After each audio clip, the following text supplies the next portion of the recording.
Paralysis स्ट्रोकमुळे होणारा हा अनेक वेळा अचानक येतो, पण प्रत्यक्षात अनेक वर्षाच्या चुकीच्या सवयी आणि दुर्लक्ष यामुळे धोका वाढू शकतो. पॅरालिसिस म्हणजे मेंदूकडे जाणारा रक्तपुरवठा बंद होणं किंवा मेंदूमध्ये रक्तस्राव होणं.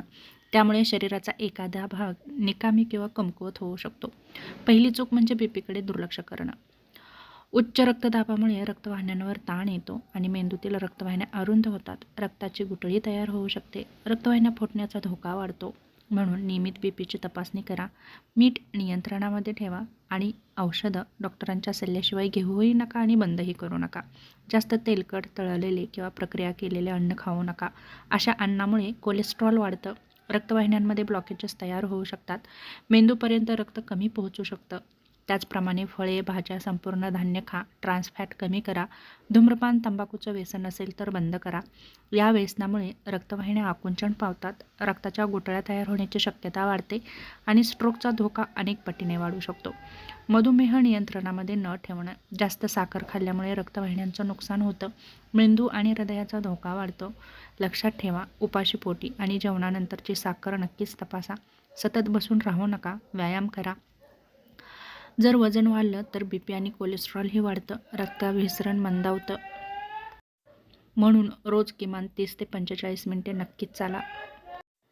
झोपेची कमतरता. कमी झोपेमुळे रक्तदाब वाढू शकतो. हार्मोन्सचं असंतुलन होतं. स्ट्रोकचा धोका वाढू शकतो. त्याचप्रमाणे वाढलेलं कोलेस्ट्रॉल दुर्लक्षित करणं. वाईट कोलेस्ट्रॉल जर वाढलं तर रक्तवाहिन्यांमध्ये थर तयार होतो आणि मेंदूकडे जाणारा रक्तप्रवाह कमी होतो. शरीर अनेक लक्षणं दाखवतं, त्याकडे मात्र दुर्लक्ष करू नका. जसं की अचानक चेहरा वाकडा होतो, एक हात किंवा पाय कमजोर वाटतो, बोलण्यामध्ये अडथळा येतो, अचानक आपली दृष्टी धूसर होते, डोकेदुखी खूप होते, चक्कर येते. जसं म्हणतात की फास्टचे नियम लक्षात ठेवा. जसं की फेस, चेहरा वाकडा होणं. आर्म म्हणजे हात उचलताना कमजोरी जाणवणं. यस म्हणजे स्पीच, बोलण्यात बदल होणं. आणि टाईम म्हणजे वेळेवर हॉस्पिटलमध्ये जा. जास्त ताण आणि राग. सततच्या ताणामुळे बीपी वाढतो. हृदय आणि रक्तवाहिन्यांवरती परिणाम होतो. दुसरं म्हणजे स्वतःहून कोणतीही औषधं घेऊ नका किंवा असतील चालू तर ती बंद करू नका.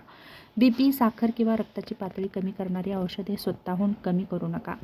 पॅरालिसिसचा धोका कमी करण्यासाठी या सवयी नक्की लावा. जसं की दररोज चाला, बीपी, साखर तपासा, धूम्रपान टाळा, 7 ते 8 तासाची झोप घ्या, पुरेसं पाणी प्या, वजन नियंत्रणामध्ये ठेवा आणि वार्षिक हेल्थ चेकअप करा. महत्त्वाचं म्हणजे जर चेहरा वाकडा होणं, हातपाय अचानक न चालणं, बोलता न येणं, अचानक गोंधळणं अशी जर स्थिती निर्माण झाली असेल तर कोणताही विलंब न लावता डॉक्टरांचा सल्ला घ्या आणि योग्य ते उपचार तुम्ही घेऊन बरे होऊ शकता. अन्यथा तुम्ही याकडे दुर्लक्ष केलं तर आपल्या जीवाला धोकाही निर्माण होऊ शकतो. तेव्हा दिसणाऱ्या कोणत्याही लक्षणांकडे दुर्लक्ष न करता नक्कीच तुम्ही डॉक्टरांचा सल्ला घेऊन निरोगी राहण्याचा नक्कीच प्रयत्न करत राहा.